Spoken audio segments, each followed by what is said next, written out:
governed by Englishmen. America is governed by Americans. So Africa must be ruled by Africans. I wanna know the land. Hello, ladies and gentlemen. Welcome to ABC Live. ABC Live, as usual, coming to you from the great state of Texas, precisely here in Houston, Texas. It is always exciting to come to you. I want to believe that all of you, especially on Ground Zero, you had a great day. And I want to believe that you are beginning to locate ABC Amber Television on your satellite dial.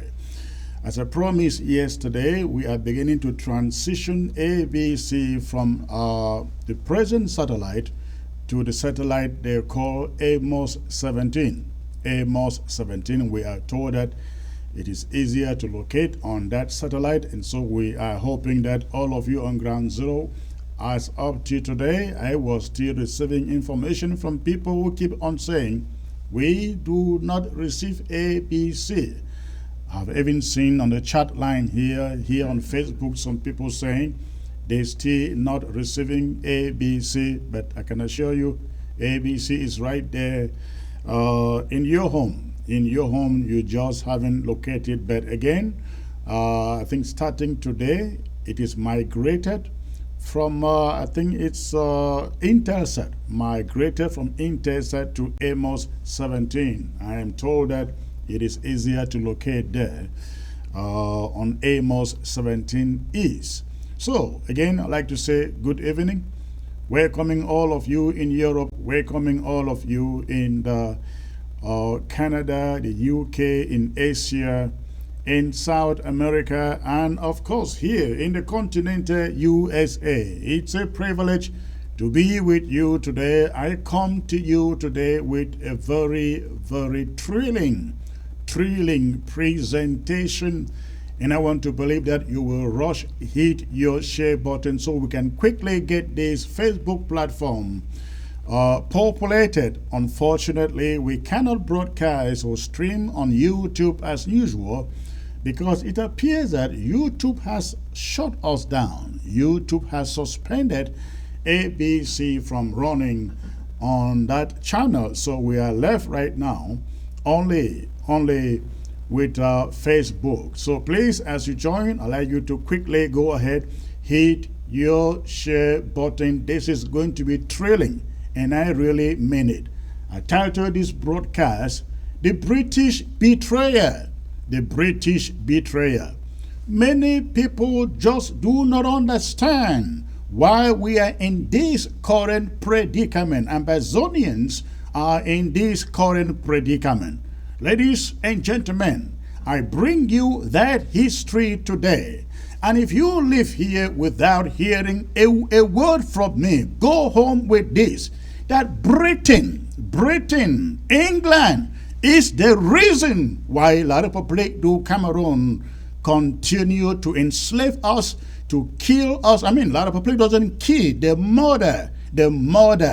Britain is responsible, is the reason. Not just then in 1961, even up to date. When this war began, ladies and gentlemen, when Biya declared war in 2017, it wasn't long until the U.S. government withdrew all military support from La République du Cameroon, because La République du Cameroon was diverting that military support to inflict pain, murders upon innocent people in the southern Cameroons, Amazonia. But guess who has been funding the war? Guess who has been funding the war in Amazonia, funding the genocide, sponsoring the genocide in Amazonia? It is the British. It is the British. And I bring you that story today. And again, I expect you quickly go ahead, hit your share button, because I do not want any Ambazonian or supporter of Ambazonia to miss this presentation. Those who do not know I am live, please send the invite. Send the invite to them. This is going to be thrilling. I just do not want anyone to miss it. So please hit that share button. Why you do so?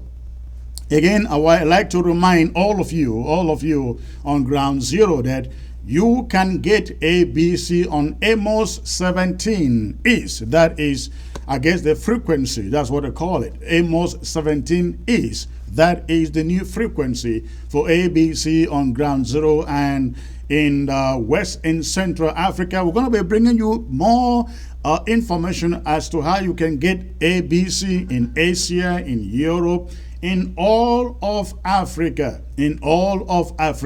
So please be a little patient with us as we walk things through. Be a little patient with us. Please, I do not see the numbers growing to my liking.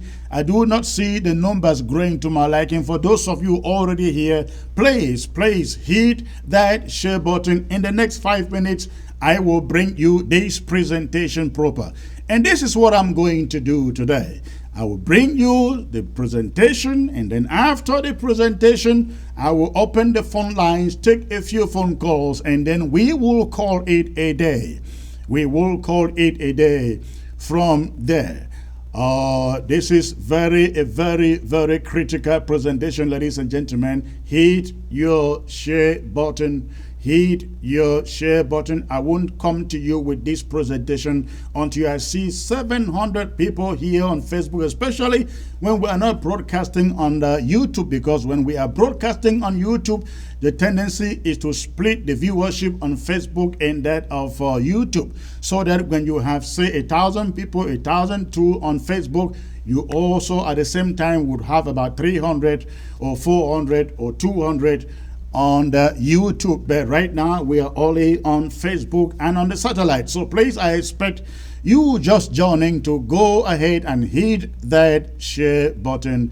I am bringing to you some very special revelations that will open your eyes, shine your eyes to see why Ambazonia, we, our people, all of us are in this war today. Again, I call it the British Betrayal. The British Betrayal, or I also call it the mess. The mess, ladies and gentlemen. The mess that the British left on us all. The mess that the British left on us all. I really want to hope that somebody will push this broadcast. Somebody will push this broadcast into the hands of British politicians, into the hands of the Prime Minister, into the hands of the House of Common Members, and the House of Lords, the Queen, the Commonwealth, and their foreign secretaries, all of their politicians, ladies and gentlemen. It is this important, it is this critical that we do so.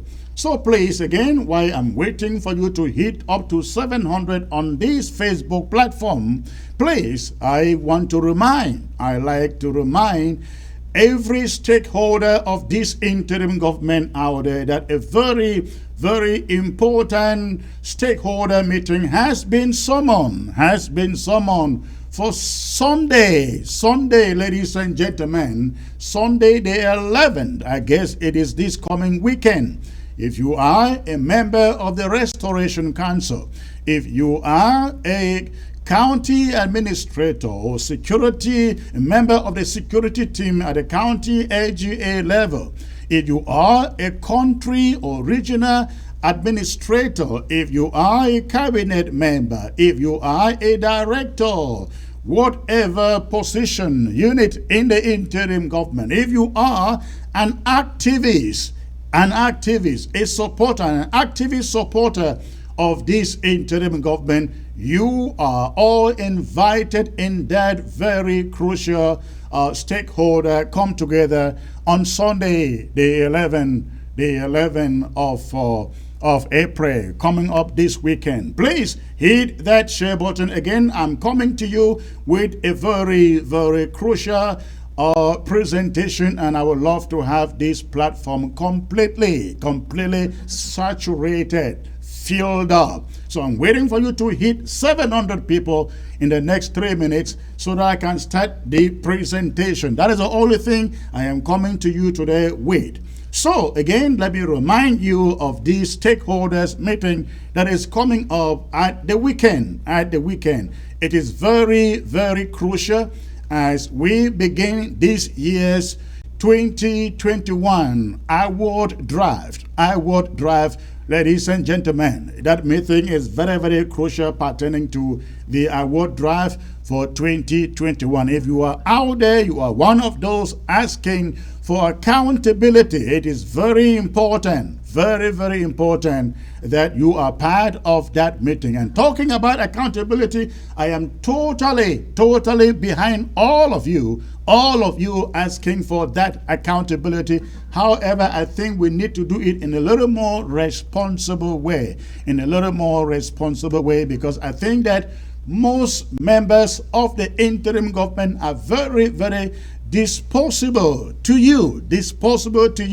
I have always said to all activists, please, there is information you do not take out until you are very sure and you have done your due diligence to get the fact. It is not just enough to put an audio out there. It is enough to put an audio out that bears fact. So please, that is very important. So all the activists out there, make sure you are at this meeting at the weekend that talks about the 2021 drive. It is critical that we make sure that this drive is a success. And listen, we're not going to be dragged down by any failing county. Listen to me. We're not going to be dragged down by any failing county. Should any county out there, I'm now referring to their administrators, should any county out there fail to come out to give us, to present to Ambazonia what they raise and what they have been able to do to achieve with what they raise. And talking about what you have done, please, we really don't need some classified details. So I don't think that these activists are asking you to come out and present them with some classified details. They just need you to come out and say, hey, we raised 50,000. For example, ABC, we drafted 95,000. ABC had just about, if not a little over, under 40,000 come in, and I can easily tell you, out of that money, ABC paid a debt of 20,000. So we are talking about less than 20,000 coming into the coffers of ABC from that draft. I think basic information like this is very critical so that the people who are paying the money can rest assured that when they put money in our hands, we are using it very efficiently. So it is very important that every county leader, every LGA leader who manages funds, award funds, draft funds, is able to step out and present some kind of basic accounting to the Ambazonian public that wants to know why there is dead silence in places like Meme, in places like Indian, in places like Menchum, in places like Momo. Ambazonians need to know. They want to know. And these activists, they are right. They need to know. If you now, being a county leader, an LGA leader, says, oh no, I really don't want to do that. We really don't want to do that. Listen. You are standing on the way. You are standing on the way of the success of this year's drive for your own county or LGA. Because I really believe people who say, I want to see what you have done. I want to see your investments in the last drive. People who say this, I think the same people will say to others, I will not drive to a county, to an LGA that hasn't shown us what they have done. And they are correct. They are correct. So, ladies and gentlemen, again, this meeting is coming up at the weekend. And we hope that every activist will be there. The county administrators, they will be there. And it is unfortunate also that I am learning that some counties administrators have not as much as drafted even when they are county LGA administrators. It's shameful and ridiculous. If you are a leader out there in any county portfolio and you have not drafted, or you drafted and you have not paid, it's a shame.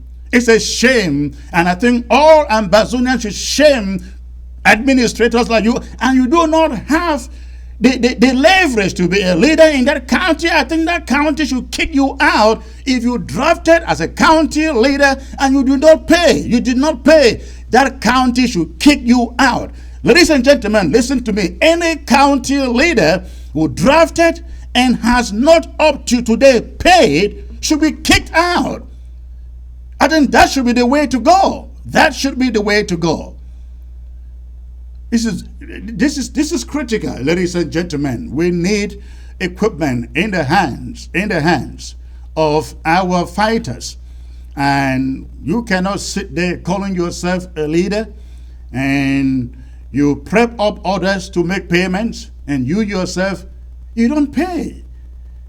That is not the Ambazonia. That's not the kind of leadership that we are building. So, ladies and gentlemen, please, I'm asking you, those of you joining by way of Facebook, please go ahead, hit your share button. I need these numbers to rise. I need these numbers. I need at least 700 on this Facebook platform to come to you with this very, very, very thrilling, very thrilling documentary presentation that I bring to you. Please hit your share button and make sure you do not touch your remote. I will be right back. Has your bank turned you down for a business loan? Even if you have low, bad, or no credit, our network of lenders are willing to grant you a business loan. It is guaranteed. Money to start a new business, increase your business capital, or refinance a current business. Funding Capital Grid is your answer. We've got you when your bank rejects you. We will offer you from $10,000 to $100 million in secured and unsecured loans. We will clean your credit within the shortest possible time. We also finance all property types: multifamily, office, retail, owner-occupied, self-storage, hotels, industrial, and medical.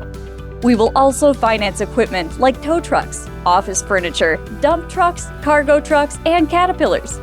Contact us now at Office 800-966-1193. Mobile 443-760-5059. Fax 202-521-3950. Email info@fundingcapitalgrid.com. Web www.fundingcapitalgrid.com. All right, welcome back, ladies and gentlemen. Please, I see the numbers are rather dropping. I know that I'm coming to you a little bit late this afternoon here. In Texas, it is night on ground zero, and night in Europe, night in many other locations that I understand. But I expect to see you hitting your share button for this very, very thrilling presentation. Again, I am coming to you with an answer that so many people, so many Ambazonians have been asking. Do you realize that a good chunk of the younger population of Ambazonia just do not understand? They don't know our history. They don't know why we are going through what we go through today in this war with La République du Cameroon. I want to bring you one of those answers. I want to bring you one of those answers. And I really pray that you hit your share button and let us get this platform highly filled up, highly saturated today as I bring you those answers. I have said from the onset that we are here today. We are here today. We are in this predicament. The Southern Cameroons go through this conflict with La République du Cameroon because of the British. Because of the British. And I'm going to explain to you. The British handed us into the waiting hands of La République du Cameroon. They did not give us independence as they did to Ghana, as they did to India, as they did to Zambia, Zimbabwe, and all those other countries. They did not. Yet we deserve it. And their argument was that, oh, the Southern Cameroon doesn't have the economic viability to become an independent country. But think about this. Think about this. The Southern Cameroons was the very first country in Africa, 1954 to 1961, to govern itself, to serve govern. Ladies and gentlemen, with elections conducted twice. Yet, the British told us they are not able to serve government because they don't have the economic resources to govern themselves. Yet, when you compare us then, vis-a-vis La République du Cameroun, you will come to realize that the resources, the economic resources, in other words, the economic viability that we had, La République du Cameroun had nothing close to it. And these are the revelations I am bringing to you today. These are the revelations, fellow Ambazonians, I'm going to be bringing to you today. So please go ahead and hit your share button. I love to bring that presentation to you. Very shortly. We have less than 100 to go. I'm asking for at least 700 people to bring you that presentation. So please hit your share button. We must clock at 700 people. And while you do so, again, we have a very important meeting that is coming up at the weekend. All stakeholders of this interim government, of this struggle in the interim government, are being invited. They are being invited to a conclave. I will call it a conclave. That is talking about members of the Restoration Council, talking about leaders of the counties and LGS, country and regional leaders, cabinet members, directors, activists. You are all being invited to be at this meeting. And again, this is in the backdrop of our 2021 award drive coming up very soon. And for those of you demanding accountability, I guess that is a good moment, a good opportunity for you to listen to what the counties and the LGAs would have to present to you as far as the last draft is concerned. Let me be very frank with you. I am again behind the activists who demand accountability, because we cannot sit here and see individuals either sit on money or squander money, just as individuals squandered or misused money from my trip to Boya. We will not get to that again. And so that is why I am also appealing to all the country heads, all the county and AGA heads, especially those of them who drafted and have never paid. There are county leaders out there who drafted, they have not paid a dime. They are good for the kicking out. But those who drafted and paid and they collected the money, it is very important, very important that Ambazonians have an idea. I'm not talking about the classified. It is very important that Ambazonians have an idea of what you drafted, your county drafted, what you have done with the funds, or maybe what you plan to do. It is very, very important, because if you don't do so, if you are not ready to give that accountability, you put your county and your LGA at a disadvantage in the upcoming draft. I do not think Ambazonians are so foolish to keep on dumping money into your hands without knowing exactly what you are doing with it or what you plan to do with it. So that is very important. Every stakeholder join the meeting at the weekend resource mobilization. We'll be sharing the link of that meeting. Again, everybody is invited. Thank you very much. Again, this is a one agenda broadcast, but it is a thrilling one. It is a thrilling one. I will bring you the presentation, and then after the presentation I will open the phone lines, take a few calls, and then we will call it a day. Thank you, ladies and gentlemen, for joining. Please go ahead, keep on hitting your share button as I bring to you this presentation at this moment. And again, thanks for tuning in. Here now is the presentation. Here now is the presentation, ladies and gentlemen. I come to you with what is going on here. Okay, here now is the presentation. Fellow Ambazonians, the events of the past several weeks, whereby Britain recklessly ignored La République du Cameroon's ongoing genocidal war and barbaric destruction of property in Ambazonia, and instead signed a lucrative trade deal with the Yaoundé regime, has prompted us to take a look at Britain's role in our current predicament, the predicament in the southern Cameroons. It is what I call the British Betrayal, or call it the mess Britain left us in.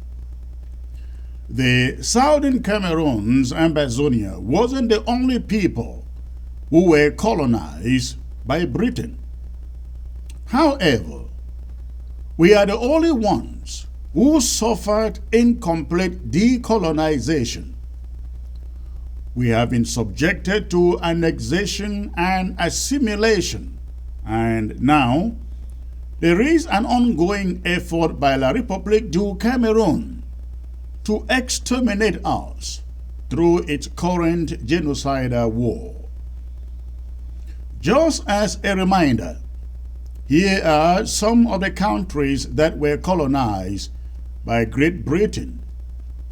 You have Australia, the USA, India, Canada, Nigeria, Ghana, Uganda, Kenya, Tanzania, Zambia, Zimbabwe, and you can name more. Today, these countries exist as independent nations. And this is to say that all what Ambazonia wants is our own country, our own independent country. And we will not lay down our arms until we get justice. If it was good for Rhodesia or Zimbabwe, it was good for Zambia. If it was good for Nigeria, good for Ghana, good for India, it's certainly good for the southern Cameroons. 8 million of us. I really wish that somebody will, out of kindness, deliver a copy of this documentary to British politicians, the Prime Minister, the Commonwealth, and the Crown. It can make such a difference. I am going to examine Britain's responsibility for Southern Cameroon's ongoing predicament under the following topics.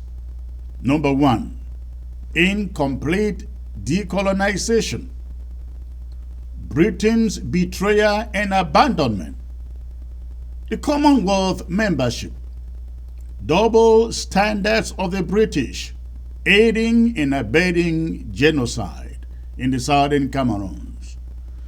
And now let us start with British incomplete decolonization, the British incomplete decolonization of the southern Cameroons.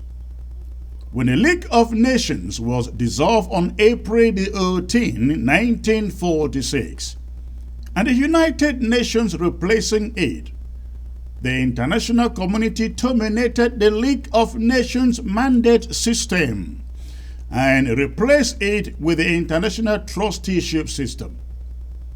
The trusteeship system, like the mandate system, was established on the premise that colonial territories taken from countries defeated in war should not be annexed by the victorious powers, but should be administered by a trust country under international supervision until their future was determined. Until their future was determined. The Trusteeship Council was therefore established as one of the main organs of the United Nations along with the Security Council, the General Assembly, and the International Court of Justice.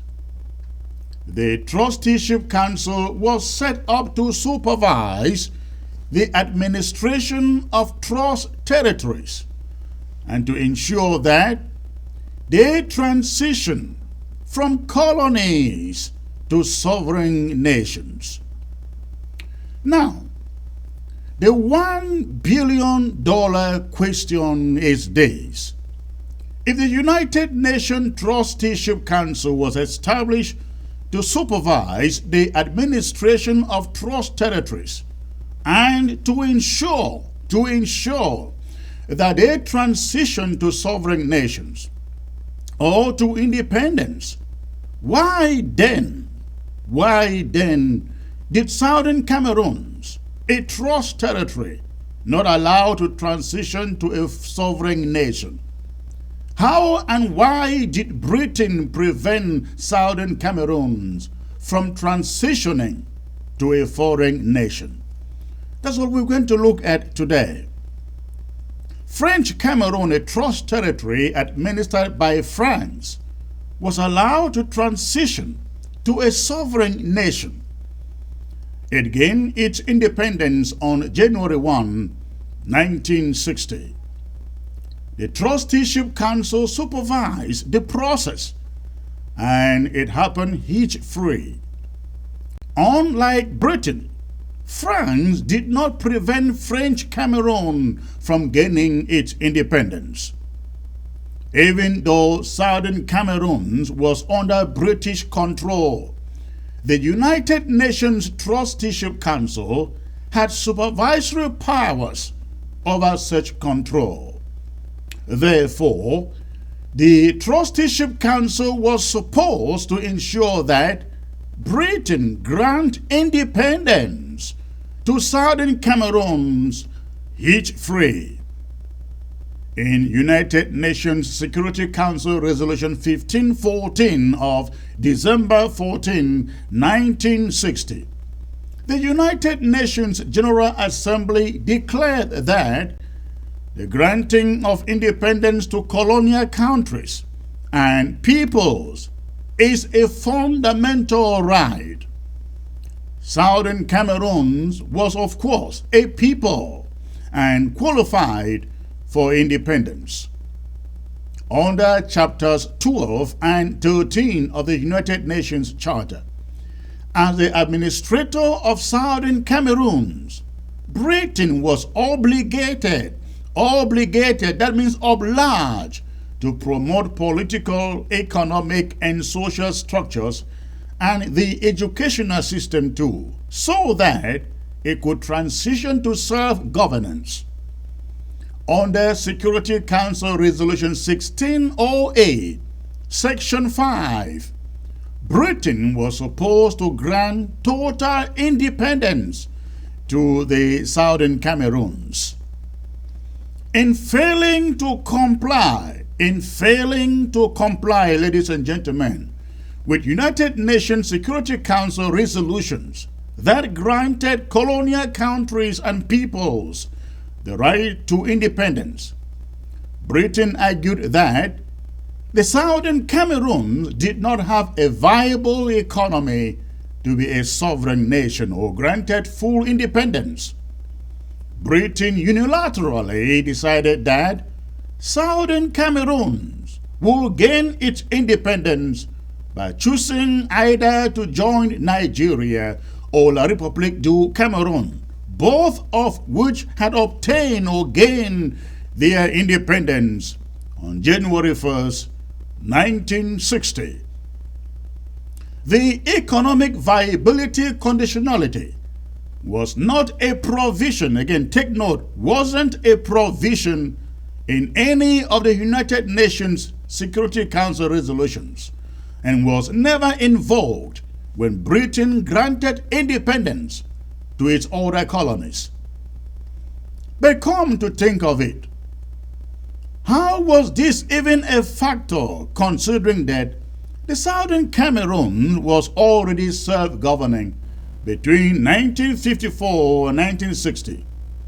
The Southern Cameroons had already, even before independence talks, demonstrated more than any other African state that the economic viability question wasn't necessary. They were ready for self-rule. But let me pause and pose this question to the British. If Britain was sincere in stating that Southern Cameroons did not have a viable economy to sustain itself as a sovereign nation, what then was Britain doing between 1946 to 1961 when it was obligated to prepare Southern Cameroons to transition from a trust territory to a sovereign nation? What were the British doing? Britain's directive that the Southern Cameroons choose between joining Nigeria or La République du Cameroun triggered an acrimonious debate that divided Southern Cameroon's political and traditional leaders. The Foncha faction, for example, was for joining with La République du Cameroun, while the Ndele faction was for remaining as part of Nigeria. Fon Achirimbi of Bafur was for neither options, and as it has turned out, he was correct. But without a third option for total independence, on February 11, 1961, a plebiscite was conducted and Southern Cameroons opted to join La République du Cameroun. And today, we are under the threat of extermination through a grotesque genocidal war, thanks to Britain's dereliction and moral turpitude.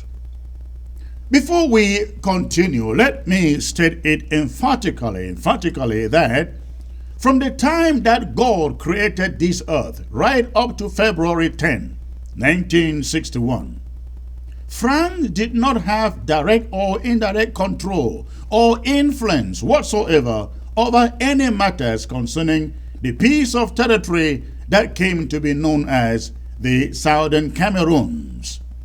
The situation only changed after the February 11, 1961 plebiscite. The scam that Britain jammed through the United Nations to impose on the Southern Cameroons.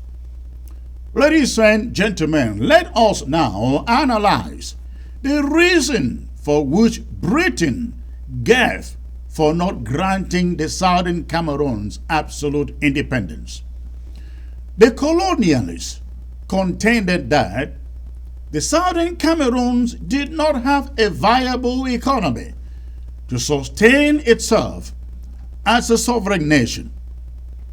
Sadly, southern Cameroonian political leaders, they did not use existing evidence to vehemently challenge that harrowing falsehood. It was a stunning characterization of the state of the economy of the southern Cameroons, because the very Britain that made the claim is the very Britain that established the giant Cameroon Development Corporation, then called the Commonwealth Development Corporation, in 1947. To date, it remains the largest agro-industry company and largest employer after the state. Compared that to any such establishment in La République du Cameroon. At that time, CDC was one of the largest plantation systems along all of the west coast of Africa. And by the way, if economic viability was a rationale for granting independence, how then did French Cameroon meet that criterion? France did not establish formal plantations in colonial East Cameroon. Instead, local chiefs in equatorial forest lands signed agreements with colonial officials and recruited their healthy men who went deep into the forest in search of rubber and palms that grew in the wild. Coffee was grown mostly by small-scale farmers in lower Bamileke land. But as the War of Independence raged on in the 1950s, production dropped significantly. Therefore, the per capita economy of the southern Cameroons was far more robust than that of La République du Cameroon, which was granted independence but denied the southern Cameroons.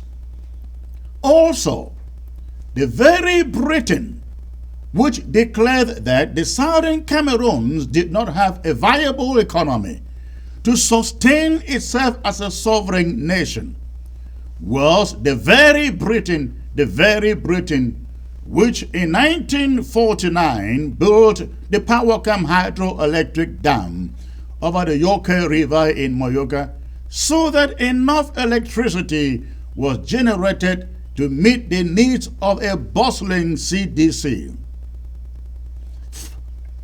Fellow Amazonians, in terms of reliability and per capita production and supply of electricity, the Yoke Dam did not have a match in French Cameroon. This is very important.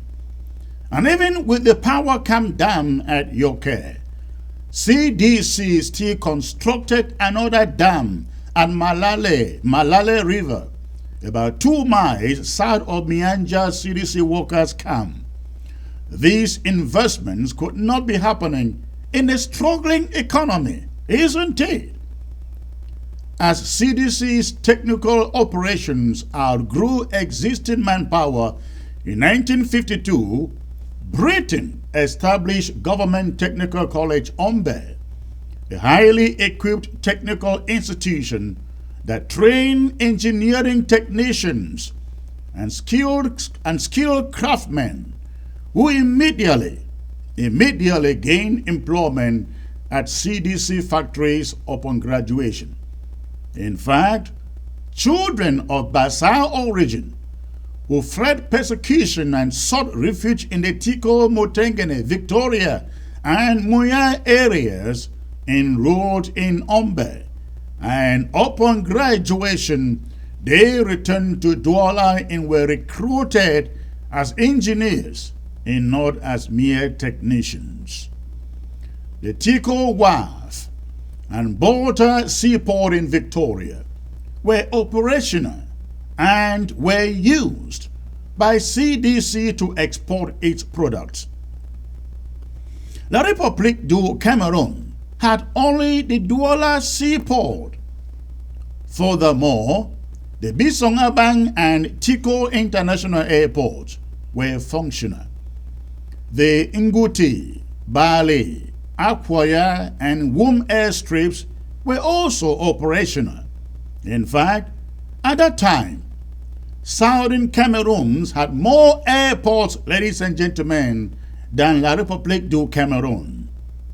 Therefore, it is not clear the basis on which Britain claimed that the Southern Cameroons did not have a viable economy to sustain itself as a sovereign nation. Unfortunately, no one challenged that false premise. And here we are today under genocidal siege. Now let's look at British betrayal and abandonment. After the misguided plebiscite, Southern Cameroons opted to join La République du Cameroun. But when it came time for both Southern Cameroons and La République du Cameroun to formalize the modalities of the Union at the Fumban Conference of July 17 to 21, 1961, Britain abdicated. While France asserted itself and defended the interests of its former trust territory in La République du Cameroun.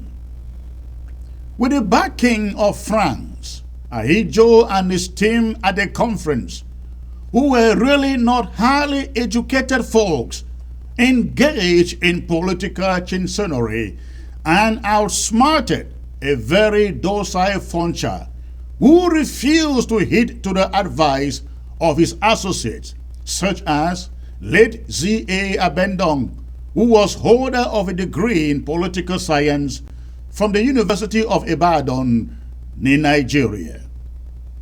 On their way back from Fumban to Bamenda, Z.A. Abendong was ambushed and assassinated somewhere along the stretch of road in Babaju. Apparently, he paid the price for being vocal and against what transpired at the Fumban conference. Unlike France, Britain did not send a single representative to the Constitutional Conference. They never cared to do a follow-up either to find out what had happened in Fumban, and later throughout the 1960s, Britain never cared to caution France not to use La République du Cameroun to extend her imperialist influence into the Southern Cameroons. Strange as it was, after scamming the Southern Cameroons through a plebiscite to join an independent La République du Cameroun, and then refusing to participate in a constitutional conference that would have established legally binding terms of the Union, Britain turned around and granted independence to the Southern Cameroons, ladies and gentlemen, on October 1st, 1961. But even then, Britain failed to explain through the United Nations whether the independence it granted to the Southern Cameroons on October 1, 1961 superseded the independence that the Southern Cameroons obtained by joining La République du Cameroun on February 11, 1961. How many times does a country need to gain independence before becoming fully independent? That was the mess. Again, that was the mess that Britain left us in. Unfortunately, it is only through hearsay that we are told the unholy union between the Southern Cameroons and La République du Cameroun was a gentleman agreement whose terms were to be revisited after 30 years. There are no documents at the United Nations to the fact, and since Britain abdicated the Constitutional Conference in Fumban, it cannot say anything. When Ahijo came up with the 1972 scam so-called referendum, Britain did not say a word. And that was astonishing because the sole purpose of that referendum was to fully annex and assimilate the southern Cameroons, and then obliterate its serene Anglo-Saxon heritage, which it inherited from Britain. This was absolute betrayal. Ladies and gentlemen, for those who have not taken time to find out what a Commonwealth is, here is a brief overview. The Commonwealth of Nations is a political association of 54 member states, almost all of them, former colonies of Britain. It was founded on December 11, 1931, and is headquartered in London. The head of the Commonwealth is Queen Elizabeth II. She is recognized by member states as the symbol of their free association, and she serves alongside the Commonwealth Secretary General and the Commonwealth Chair in office. The purpose of the Commonwealth is to foster international cooperation and advance trade, advance social development, and human rights in member states. Industrialized member states easily secure trade deals and use member states that are less developed nations as markets for their products. On their part, member states that are less developed nations get all sorts of fringe benefits, including economic and humanitarian aid. On paper, and on paper only, decisions taken by the various Commonwealth councils are non-binding, but in reality, the Commonwealth can expel member states or place punitive sanctions on them or on individuals within the state. And this may happen when there are egregious human rights violations. La République du Cameroon was not colonized by Britain. Hence, it is not Anglo-Saxon country. Its currency is printed entirely in French. Its legal system is not based on the British common law system. It is based on the French civil law system. La République du Cameroon is not a bilingual country as it claims to be. English is not spoken within localities in its territory. Signposts within localities in La République du Cameroon are entirely in French. The Speaker of La République du Cameroon's National Assembly, Senai Djibri Cavalier, cannot say its sentence in English. The President of the Senate, Senai Masai Njifenji, cannot say a sentence in English either. Therefore, La République du Cameroon's admission to the Commonwealth was based solely on Southern Cameroon's Anglo-Saxon cultural heritage. Back in October, ladies and gentlemen, 1995, the admission of La République du Cameroon to the Commonwealth was very, very controversial. Within Commonwealth circles, a number of experts argued that La République du Cameroon was too steeped in the political, economic, legal, and cultural traditions of its French past, and that its contemporary Frenchified mannerisms were not an additional benefit to the Commonwealth. According to archive reports, some member states insisted that La République du Cameroon's democratic credentials failed to meet the established requirements for admission into the Commonwealth. Despite such concerns from within the Commonwealth and vehement objection by Southern Cameroon's activists then, the consensus was that through admission and engagement with other member states, that La République du Cameroon would moderate its Frenchified mannerisms and improve relations across its internal linguistic and cultural traditions. Now, of course, that was daydreaming. Apparently, Commonwealth members who opted to give La République du Cameroon a chance were either so naive or just too reckless to realize that the Rook Nation would never moderate its totalitarian mannerisms.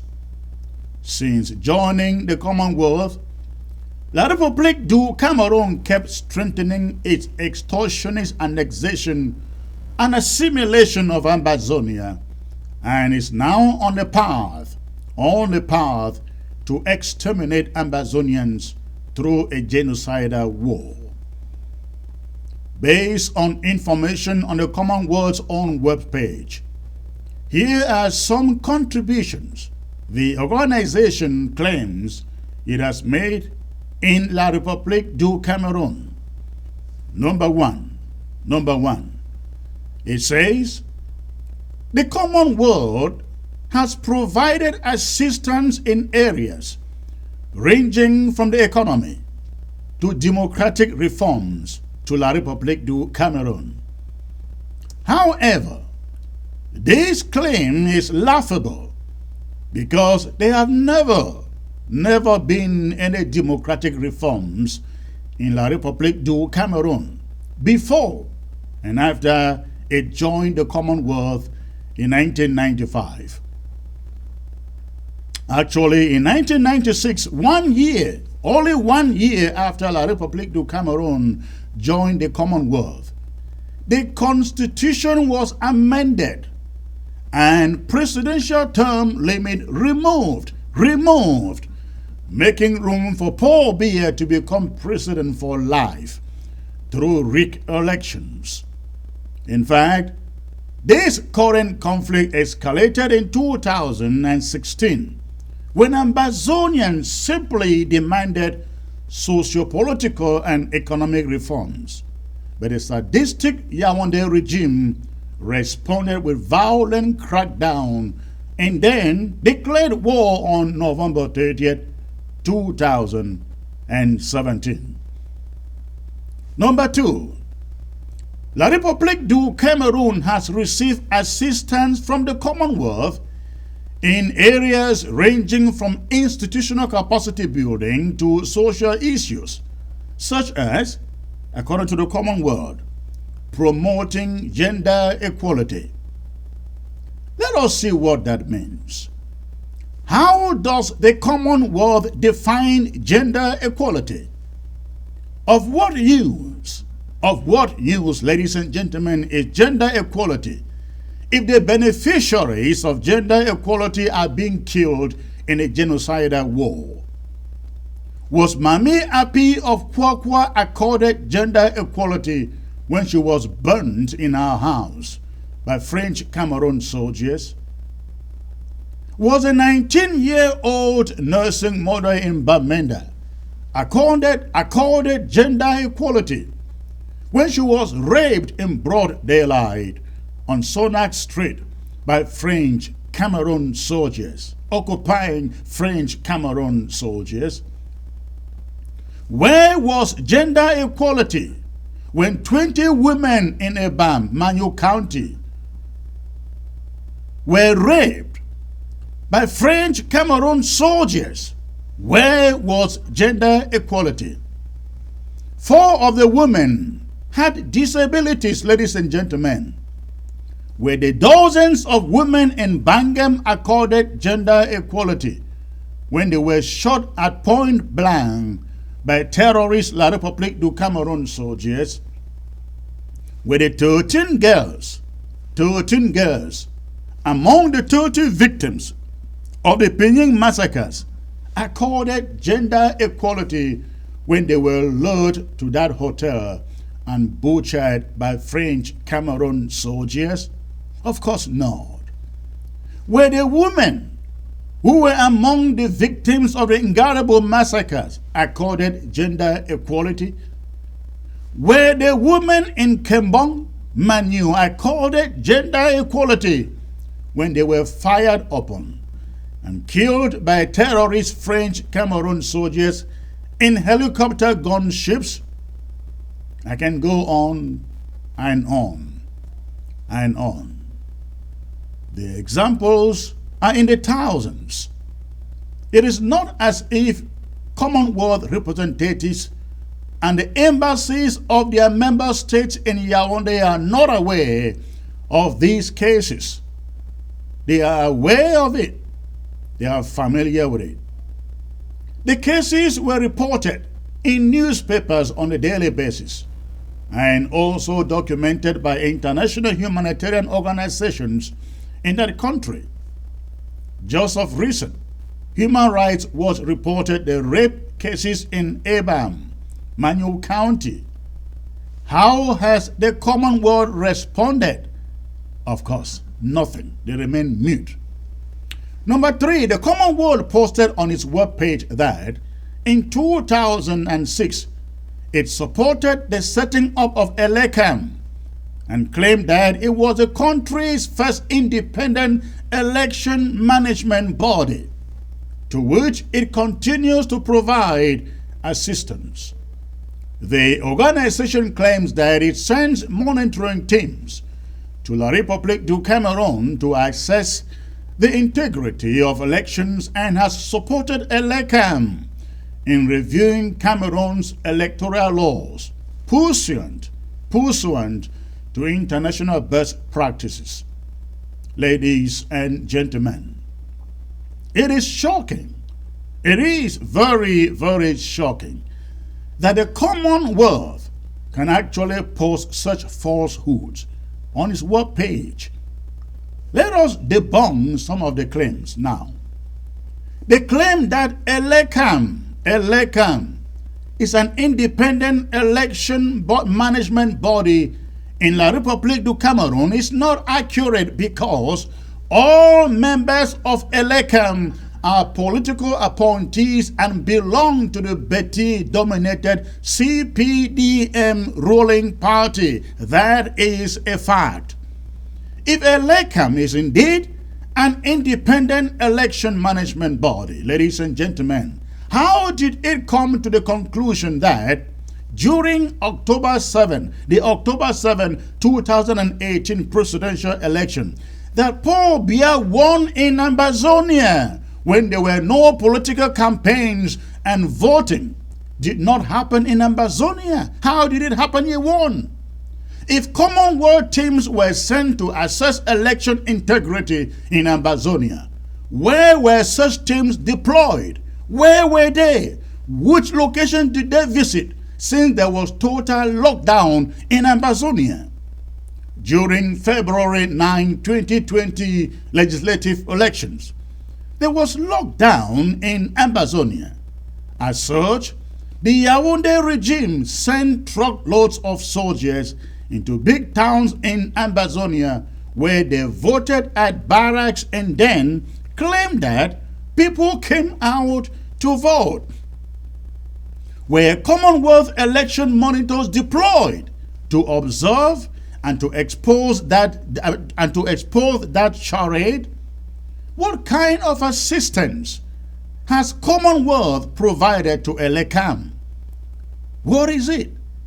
What performance requirements are attached to such assistance? What are the outcomes? The Commonwealth claims that it has also supported ELECAM in reviewing Cameroon's electoral laws.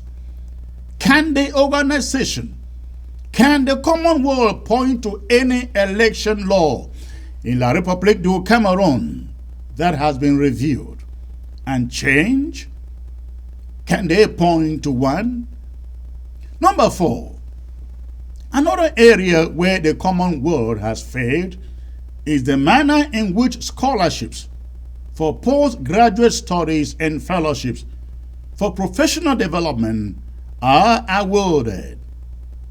Due to the Yaoundé regime's political chicanery, Commonwealth scholarships and fellowships have gone largely to citizens of La République du Cameroon, not to Ambazonians or Southern Cameroonians. Not at all. Recall that La République du Cameroon, a former French trust territory, was granted admission to the Commonwealth based on Ambazonia's Anglo-Saxon heritage. Therefore, it makes no sense, absolutely nonsense, that Ambazonians are not the predominant beneficiaries of French benefits from the Commonwealth. Number 5, the Commonwealth claims that its Africa Anti-Corruption Center, created in 2013, supports anti-corruption initiatives in African countries that are member states. This is laughable because corruption is a way of life in the Rook Nation. Consider the following. Go to any public office in La République du Cameroon to get a service. Go to a divisional officer's office to get a document signed or certified. Go to a lands and survey office to file an application for land title. Go to the customs at the seaport in Douala to clear a container. Drive through police and gendarme checkpoints. Go to the delegation of national security to apply for a national identity card and or passport. Go to a government hospital to see a doctor. Apply for admission into ENAM, EMIR, QS, ENS, and I can go on and on. In all cases, you have to pay a bribe, and there are established amounts for each case. Bribe taking and embezzlement of public funds are standard methods of operation in La République du Cameroon. It is not clear how the Commonwealth has changed the sickening system. Not at all. It isn't clear. Ladies and gentlemen, let me read a quote from the webpage of the British High Commission in Yaoundé, and I quote, "The British High Commission in Cameroon maintains and develops relations between the United Kingdom and Cameroon." It continues, "We support the country's goal of becoming an emerging economy by 2035 by supporting sustainable democratic reform, challenging corruption, supporting adherence to international human rights standards, and improving commercial cooperation." End of quote. Ladies and gentlemen, for a country that depends on loans and expatriate technology, faced with a crumbling infrastructure, mired in deep-seated corruption, is the United Kingdom's support for La République du Cameroon actually working? Can they say it has worked or is working? Will its economy emerge by 2035? By the way, what is the meaning of its economy will emerge by 2035. What does it mean? La République du Cameroon's economy is not driven by free market principles. The cursed nation, the damned nation that has been ruled by two successive dictators for over 60 years and counting, is a primitive society where the economy is held hostage by an ethno-fascist totalitarian governing system. Now, let us look at one notorious instance of Britain's double standards. On February 1, 2021, Britain imposed sanctions on 4 Zimbabwean government officials over alleged human rights abuses. Britain cited violent crackdown on protesters in January 2019, which killed 17, and post-election violence in 2018. The sanctions included travel ban to Britain and freezing of their assets. Ever since 2016, that this crisis escalated, Ambazonian crisis escalated. Each time that Ambazonians complain about genocidal killings and massive destruction of property, we are told by Britain and imperialist friends of La République du Cameroon that it is an internal matter and that La République du Cameroon's territorial integrity must be respected. The British are telling us this all the time. If respect for territorial integrity, ladies and gentlemen, is a standard, why is Britain imposing sanctions on Zimbabwean government officials for something they did inside their own territory, their own country? Is respect for territorial integrity determined on a country-by-country basis? And where is that stipulated in the United Nations Charter? Where is it stipulated? Consider also the following. The British Foreign Secretary said that the sanctions in Zimbabwe go hand in hand with Britain's efforts to hold the government of Zimbabwe to account and to make good on its promise to deliver much needed reforms. If that is the case, why has Britain not held the government of La République du Cameroon to account for genocidal killings in that country? Massive destruction of property and displacement of close to 1 million Ambazonians from their homes. Why are the British not holding them responsible? Why has Britain not helped La République du Cameroon to make good on its promise to make reforms that trigger the crisis or this conflict? Why are Francophone judges still presiding over in courtrooms in the southern Cameroons, Ambazonia? Why is La République du Cameroon still imposing unelected mayors in Ambazonian towns and cities? Why has La République du Cameroon maintained its colonial governors, unelected governors, and colonial divisional officers in Ambazonia? And the British say and they do nothing. Why? What reforms have been implemented as a result of the so-called Grand National Dialogue, which Britain endorsed or supported? What reforms have been implemented as a result of the so-called Bilingualism Commission?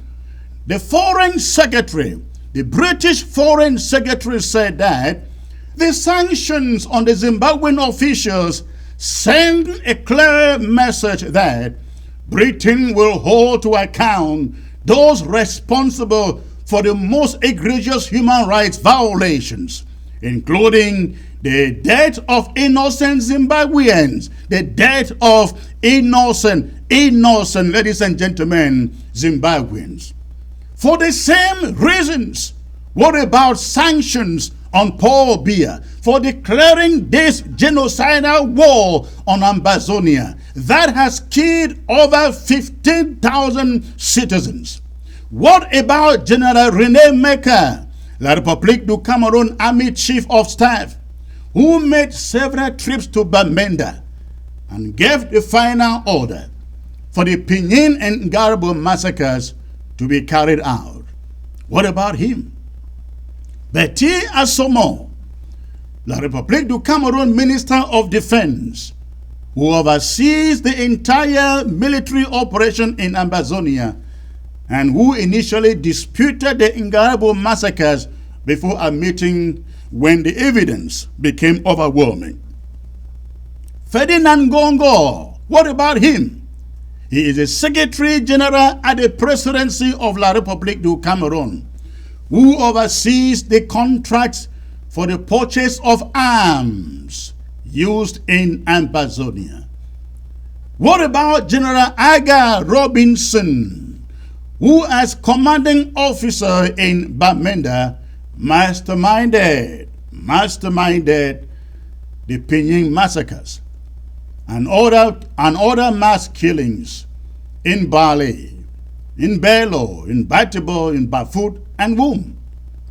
In the Pinyin massacres of May 25, 2018, a total of 30 people were killed on a day. What about Lelela Frick, colonial governor in Bamenda, coordinator of the barbarism carried out in Ambazonia's savannah zone? How about Adamu Suabu Ibrahim, colonial divisional officer of Ndu, who was a local coordinator for the Ngarabo massacres? What about Pompos General Inca Valerie, currently stationed in Bamenda, who oversaw the Ngarabo massacres and other murders carried out in Bali, in Santa, in Bamendankwe, Kumbo, Indok, Wum, Bafut, and Bali? How about him? How about Colonel Nchinda Henry, who operated torture chambers in Boya, where Ambazonians are tortured to death and their bodies buried in mass graves in the Boya municipality? What about Bernard Okalia, colonial governor in Boya, who coordinates the barbarism carried out in Ambazonia's coastal zone? Okalia once referred to Ambazonians as cats, as dogs, snakes, which must be eliminated. He has coordinated senseless killings along the Mutengene-Boya stretch of road. How about Indong, colonial divisional officer in Kumba, who has overseen the killings in Meme County and menaces the people through frequent closure of shops in the Kumba market?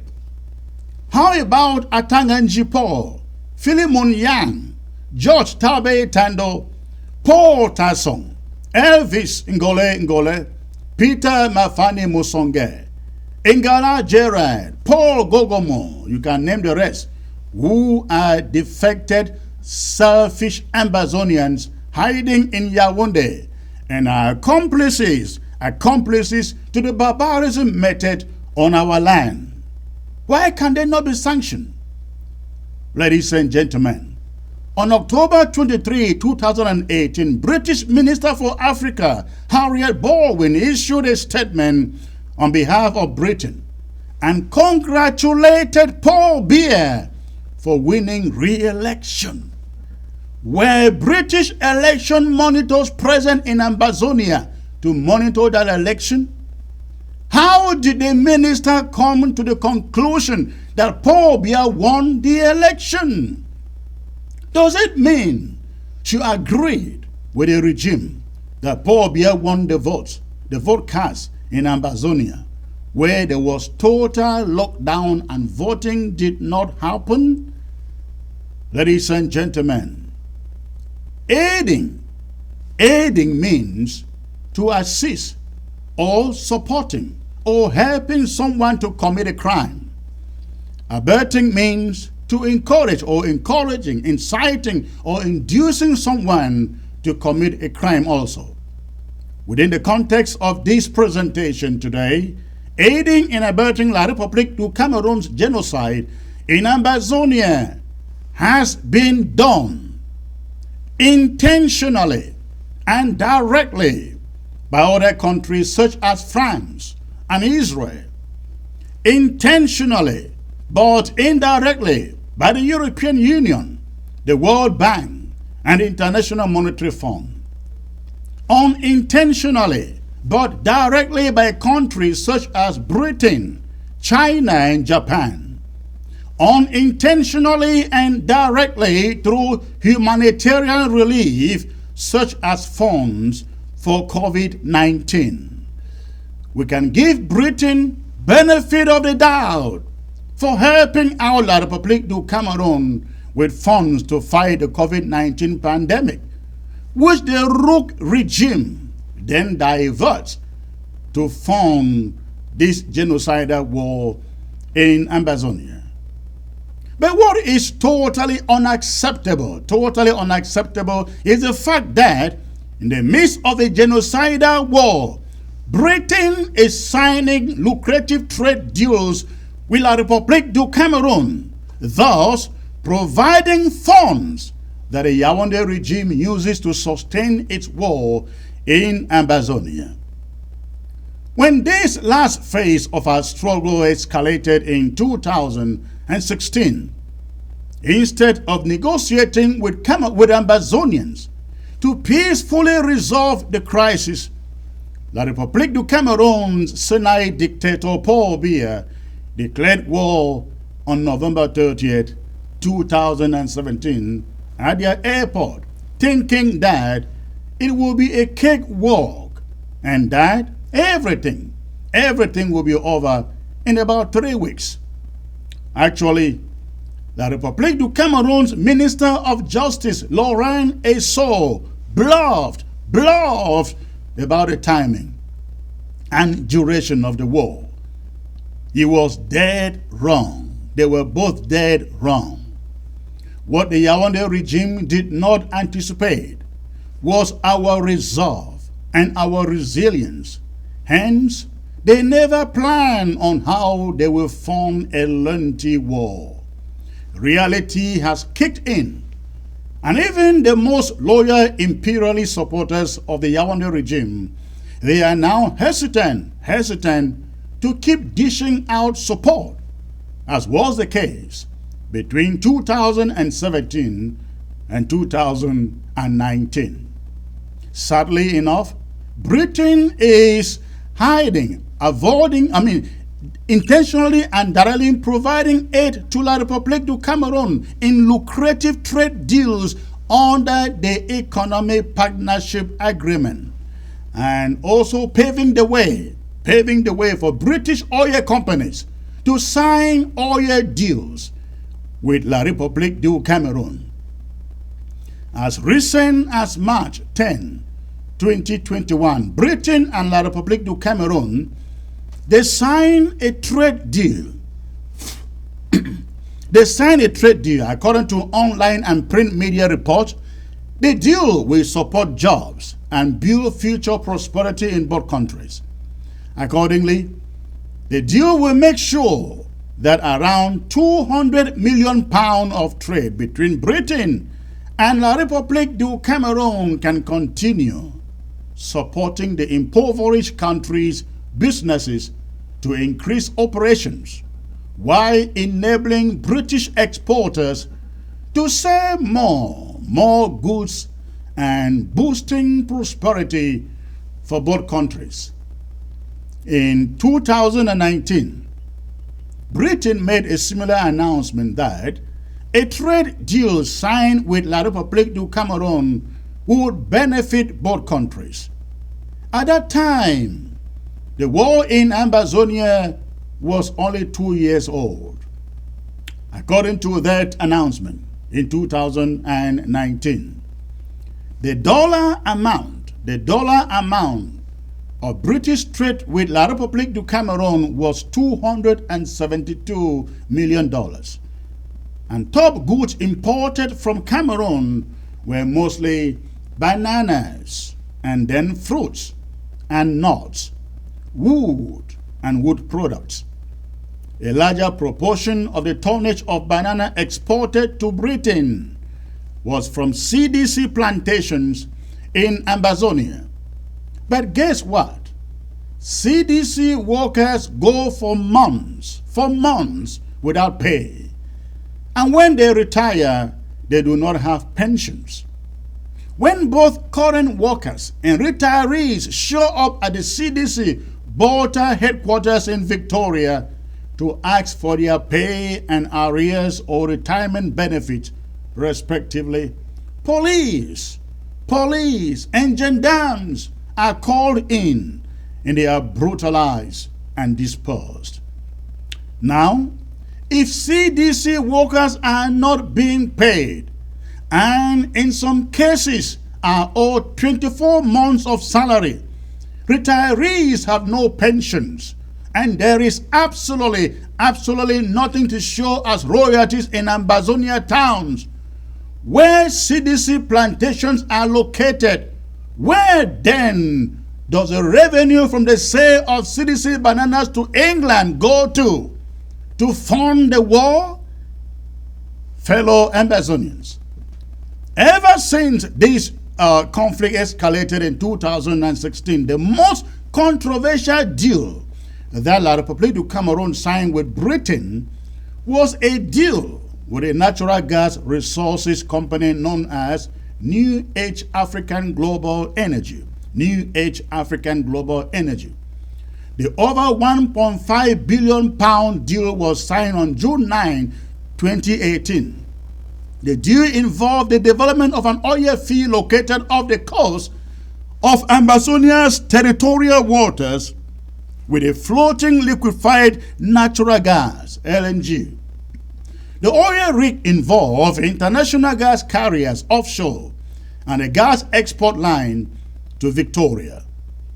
The British Embassy stated that the project will create 350 skilled jobs split between onshore and offshore positions. Ladies and gentlemen, the part of the deal that was not publicized but leaked to the public was that La République du Cameroon leased the rights for oil exploitation for 99 years and also received a down payment of $100 million from the British. It is turning that Britain was signing the deal at a time that Amazonia was under and is still under siege. By signing a 99 years lease, the regime basically mortgaged the livelihood of present and future generations of Amazonia. The Biya regime has never disclosed the $100 million down payment it received. And there is nothing to show in Victoria and Amazonia at large for that. Did the money go towards funding the war? Your answer is as good as mine. The onshore oil storage facility in Sonora is Sonora, where 99% of the workers are citizens of La République du Cameroon. Also, even though the gas is refined and stored at Sonora, petrol is more expensive in Victoria, ladies and gentlemen, than in Douala, to which Sonora pays its land taxes. Due to the lucrative pay scale, Amazonians are not employed at offshore oil rigs or at Sonora or at the National Hydrocarbon in Yaoundé, which handles all oil matters in La République du Cameroon. Amazonians are not found there. The 350 skilled jobs created, if at all, are occupied by citizens of La République du Cameroon. That is the state of affairs for Amazonians. Ladies and gentlemen, I can go on and on and on. I hope this presentation has shed some light on the damage that Britain has done to us, beginning with when it refused to grant us absolute independence in 1961, to the current state of affairs whereby, through lucrative trade deals, it is providing funds to La République du Cameroon to sustain its genocidal war and this barbaric destruction of our property in Amazonia. There is nobody except us to fight for us. Has your bank turned you down for a business loan? Even if you have low, bad, or no credit, our network of lenders are willing to grant you a business loan. It is guaranteed. Money to start a new business, increase your business capital, or refinance a current business. Funding Capital Grid is your answer. We've got you when your bank rejects you. We will offer you from $10,000 to $100 million in secured and unsecured loans. We will clean your credit within the shortest possible time. We also finance all property types: multifamily, office, retail, owner-occupied, self-storage, hotels, industrial, and medical. We will also finance equipment like tow trucks, office furniture, dump trucks, cargo trucks, and caterpillars.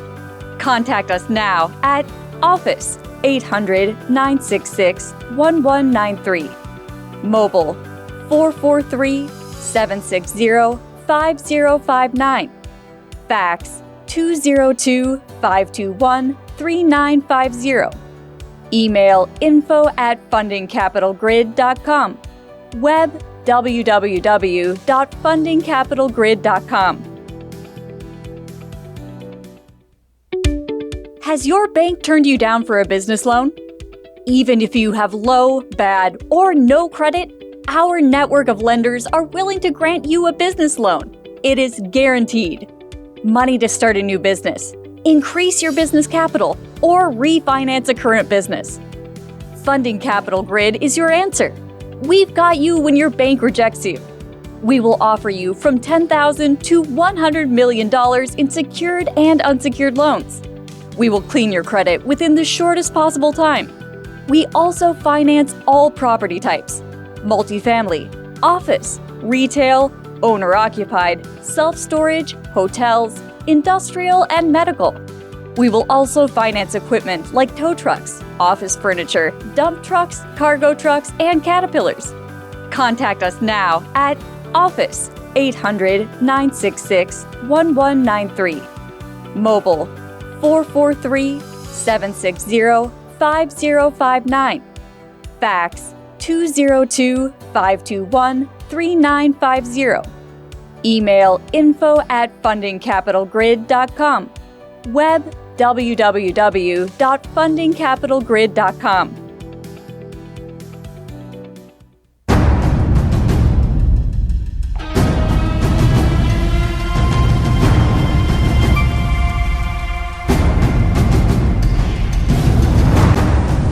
Fellow Amazonians, dear countrymen, despite the hike in targeted summary execution of our innocent people by Paul Biya's killer squads, I still believe we are now at the twilight of our political daybreak, emptying the combined worth and wealth of a lifetime fortune into the country of our collective dream. A place we can surely call home.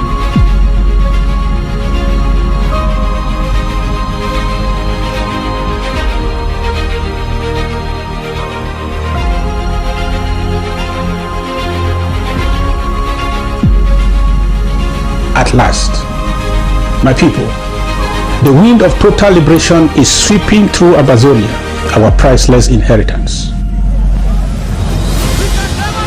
The land of our forebears. A place we can surely call home. A few years ago, a vicious dictator declared war on our sovereign nation of Amazonia.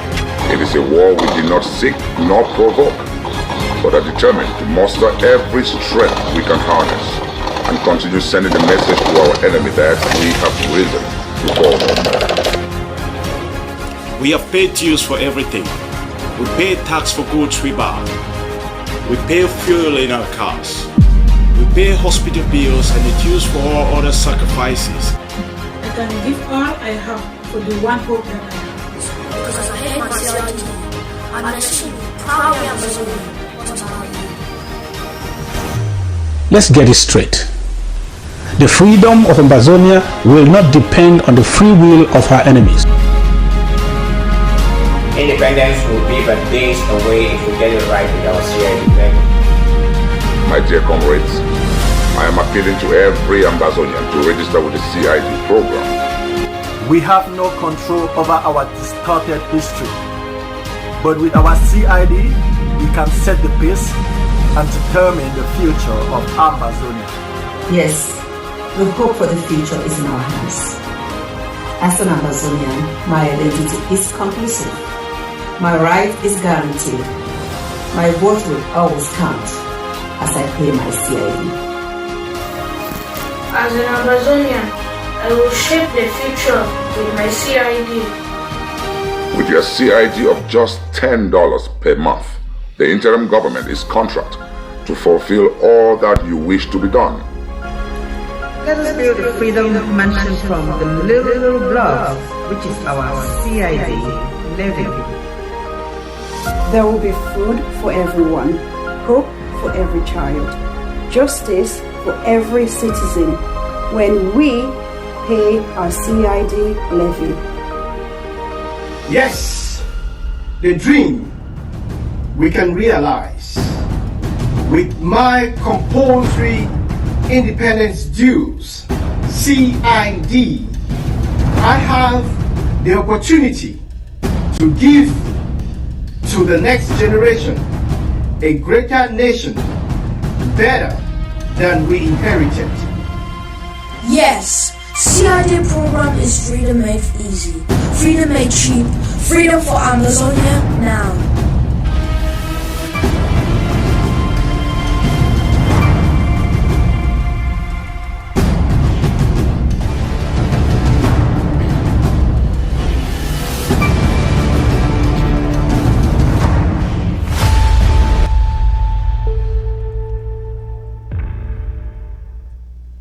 Welcome back, ladies and gentlemen. That is our story. That is why we are where we are today. In this predicament, war predicament with La République du Cameroon. The British brought it upon us. Unfortunately, we have no help out there. Only us can help us. That is the conclusion. The conclusion of the matter. It is very important that we tell these stories so that we know the reason for which we are in this war. Number one, we didn't bring it upon ourselves. La République du Cameroon forced it upon ourselves, forced it upon us because of circumstances like these that were brought upon us by the British. The good thing is that, ladies and gentlemen, nobody can stand on our way. The only one who will stand on our way is us. We have to fight this war, forgetting that there are any powers out there that can help. We have seen the example in Somaliland where they fought for so many years. They have been independent now for 30 years and no single power has recognized them. But again, the good thing is that Somaliland finally got its country back. They finally got their country back. We are going to get Amazonia back. We are going to get Amazonia back. At this moment, I don't have much to say. I will open the phone lines for a few calls, and then I will call it a day. I have only 9 minutes. 9 minutes for phone calls. 9 minutes. So at the top of the hour, I am going to call this a day. I want to thank all of you for tuning in. I believe that you got the message. Please make sure that we all share this message as we evacuate from here. But again, I will open the phone lines, take a few calls, and we will call it a day. Before you call, make sure that the volume of your television set is tuned down. Make sure the volume of your television set is tuned down, please, before you call. You have the phone number there on your screen, and please ask relevant questions to the subject matter. Ask relevant question to the subject matter. The phone lines are open right now, and I want to hear from you. I want to hear from you. So go ahead, give me a call on that number. And remember, ladies and gentlemen, if anything, this is the moment we all form this war. When we listen to stories like this, we should stir up for the injustice to make sure we pay for this war, free ourselves and free generations yet unborn. We can do that. So go ahead and let me know what you are thinking out there. Again, the phone line is there on your screen. Go ahead and give me a call. Let me know what you think about this presentation. Okay, let me see who is calling here. Let me see who is calling here. Okay. All right. Okay, who is this? Hello, sir. Hello. Hello. Hello, sir. Good evening. Good evening. May I know where you are calling from, please? I am calling from Ground Zero, precisely Bamenda. Thank you. Are you watching on your computer, your phone, or on television? Television. Thank you. So at least we know there are people receiving ABC on the ground. The rest, we get it. So thank you for the call. What is in your mind, sir? Yeah, there is something serious in my mind, and which is really disturbing me. Okay. After all the narratives you've made and all the explanations you've made, but we still discover some of you, the diasporans, and all the explanations we made, we never got any name like Biafra in all the explanation. Now, how come about that some of you at the diaspora is preparing to have a joint kind of conference with a leading, somebody who is leading a Biafran place that has no resolution at the United Nations or has been under the British colony? I begin to wonder whether some of you really went to school and the school never passed through you. All right, hold on there. Hold on there. I don't want to name. I don't want to hold on. I'm not dropping you off. Hold on. Yeah. I'm not dropping you off. Hold on. When you say some of you or those of you in the diaspora, I like you to be specific because I do not want you to make the mistake of including this interim government in that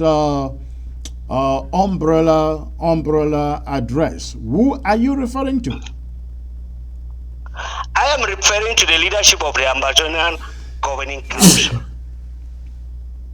Okay, good. I wanted to actually that's the person now. I wanted to hear that because hold on. I wanted to hear that specifically because it is not good to make umbrella statement like, you know, all of you in the diaspora. Yes, go on, please. I said some of you are not all of you. Okay, go on. But specifically now to the leadership of the Ambazonian Governing Council. I wonder whether he has this history and the narrative that you've made concerning the Southern Cameroons.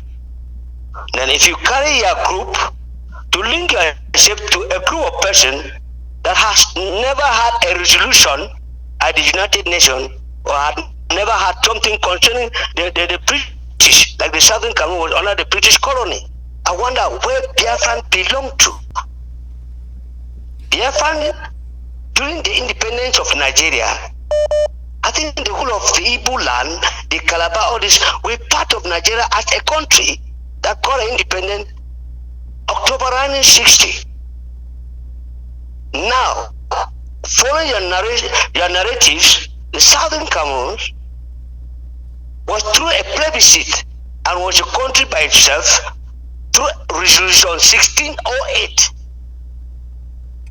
Now, all the explanation, how come about that a leader of a group at the diaspora, the Amazonian Governing Council, is finding himself to that kind of a place?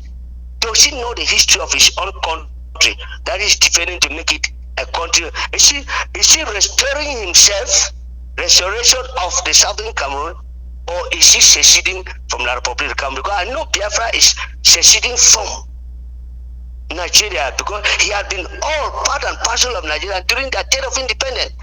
But we had never been part of the Republic of Cameroon during the day of independence. Now, how does he mingle himself? The similarity is not there.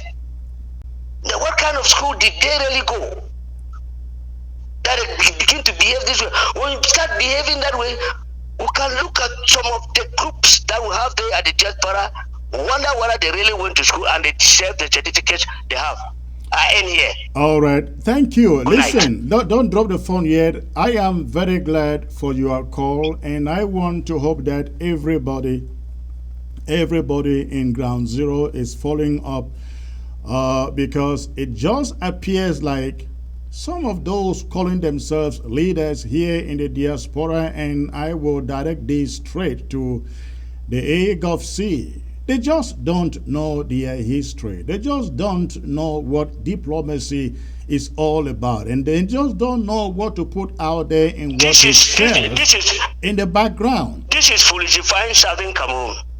Correct. This is foolishifying Southern Cameroon. That we don't know our history. Well, thank you. It's not we. This is making Southern Cameroon to be completely it's not stupid. we. That we don't. No, I know some of this category of people make us to be very foolish in Africa that we don't know our history. Well, we are giving them the history and we hope they learn. We don't mingle ourselves to a group. I don't just know. Good night. Thank you. Thank you. Again, this is very important so that our people can begin to know who is in for this struggle for real. And who is in just for grandstanding? Grandstanding. I don't know what you go to Biafra to look for. We love what they are doing, fighting for their own struggle, but it is nowhere near our struggle. And there is not. In fact, I'm going to get back to this subject fully on Monday. We're going to talk about this in its details on Monday. So let me see who else is here on the line.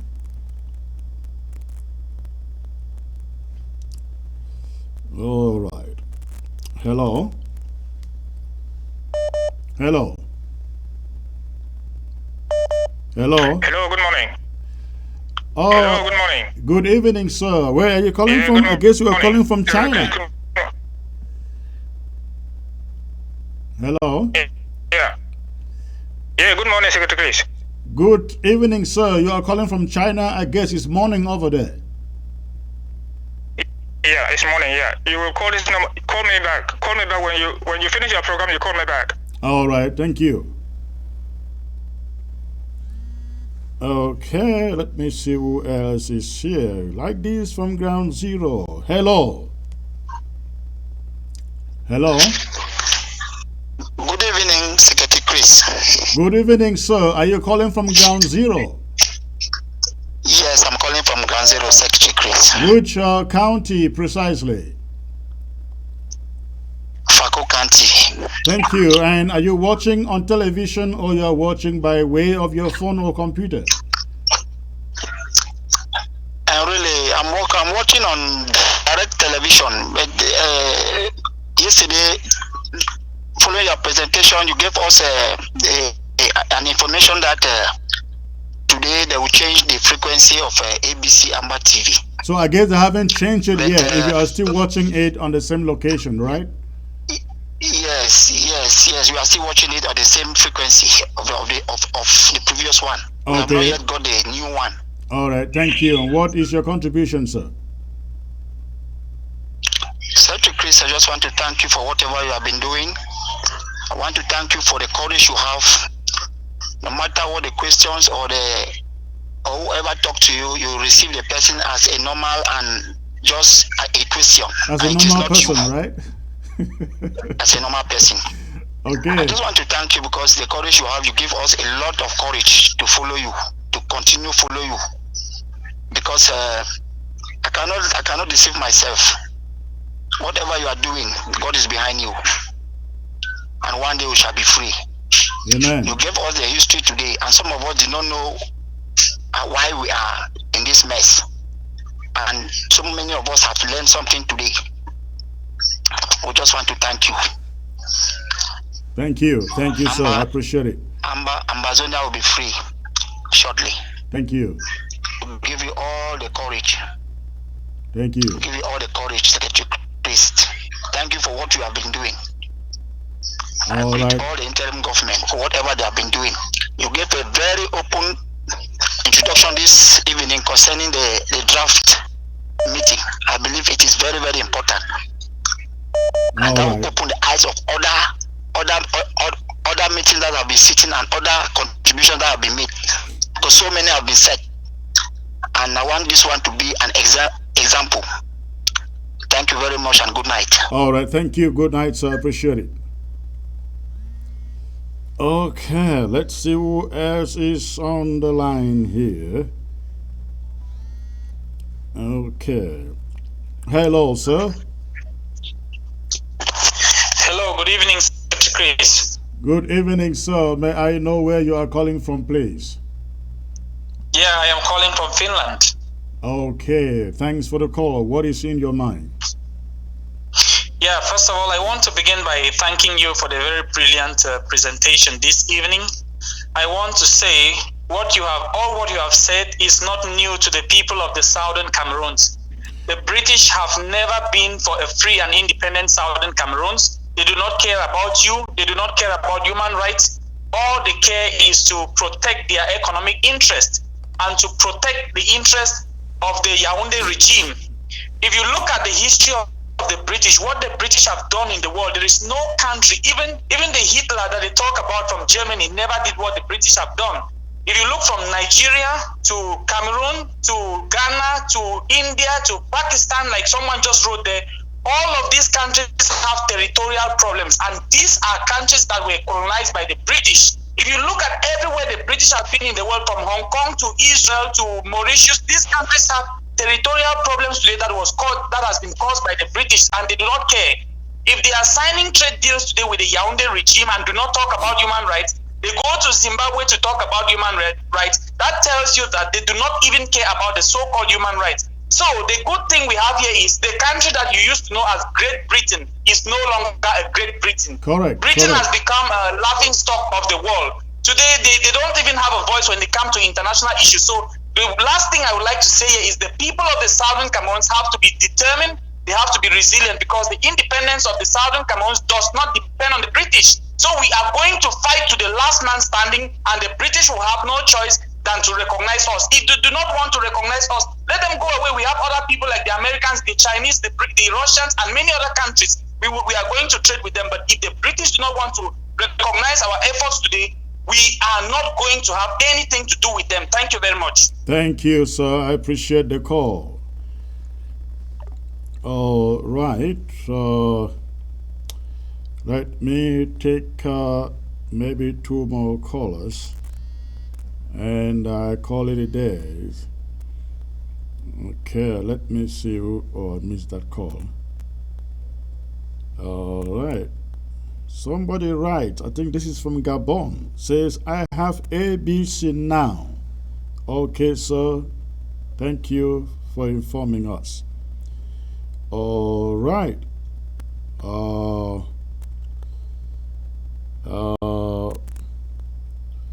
Let me say.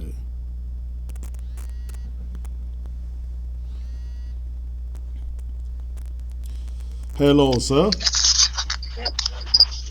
Hello, Secretary Chris. Hello, good evening, sir. I know you are calling from Mazam County. Mazam country, Secretary Chris. Okay. I'm just calling to appreciate you for the great introduction you made today. Okay, thank you. Yeah, so we know, we in Ground Zero, we know where we are going to, because now we know where we come from, and we know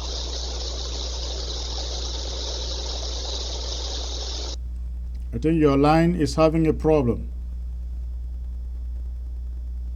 production. So we know what we are doing and where we are going to. Thanks very much for the good job. God bless you. All right. Thank you all. Thank you all on Ground Zero. God bless. Yes, great. All right. I take the last caller here and I call it a day. Good that it is from Ground Zero. Hello. Hello. Hello. Hello. Okay. Missed that caller dropped. All right. Let's get the last caller here. Hello. Hello. Hello, Secretary Chris. Good evening. Good evening, sir. Make sure that the volume of your television in the background is tuned down. Are you watching on television or on your phone? It's off. Are you watching? Directly on television. You're watching on television. Wonderful. Directly on Oh, great. some country. All right. Thank you. What is in your mind, sir? Thank you very much for the great expose. Thank you. You're opening people's minds. Even the dead can listen to you, sir. Thank you. The dead are listening to you. Thank you very much. Please do this favor for us. Pass this message to Queen Elizabeth and her terrorists. They are all killers. Queen Elizabeth brings forth a child and kills the child and bury. We are children, we are a child to Queen Elizabeth. And she has killed us and buried us. She's a murderer. Pass this message to her. Pass this message to the House of Commons. Let it go to them. We will be free. Like they to kill all of us. Queen Elizabeth is a killer. Since 1961, she has been killing us. Pass this message to her, Chris. We want this message to go to her directly. She's a killer. And she will continue to kill us till she kills the last person. Thank you very much. Continue with your story. Thank you. Dig the things out. Thank you. Dig them out. Dig them out. Thank you. Bring them out. Thank you for the call. Queen Elizabeth is a killer. She and the Commonwealth are killers. And they'll kill till the last man in Amazonia. Pass this message to them. Thank you very much. Keep digging the facts and bring them to us. Thank you, boy. Thank you. Thank you. All right. I can't. Let me just take this caller here who's been on the line. Ground Zero. Hello. Yeah, good evening, Secretary Chris. Good evening, sir. I guess you are calling from Ground Zero. Where precisely? Which county, sir? This is in Abakwalan. Abakwalan. Okay. Okay. Are you watching on television? Directly on the television. Okay. Wonderful. All right. What is in your mind, sir? Yeah, I just want to give you 21 gun salute. You hit the point correctly tonight. And to also let you know that British, in fact, if we talk of evil, wickedness, the British are really evil. In this drowning, instead of helping Cameroon to come out from the drowning, they are taking advantage of him to get into business and all whatnot. And they know that this desperate situation of Cameroon, they can get whatever they want to get at any cost. So please, I want to say British is really a really evil nation. He doesn't work for the interest of anybody. Doesn't want to see the well-being of anyone. So let's just keep on. Put your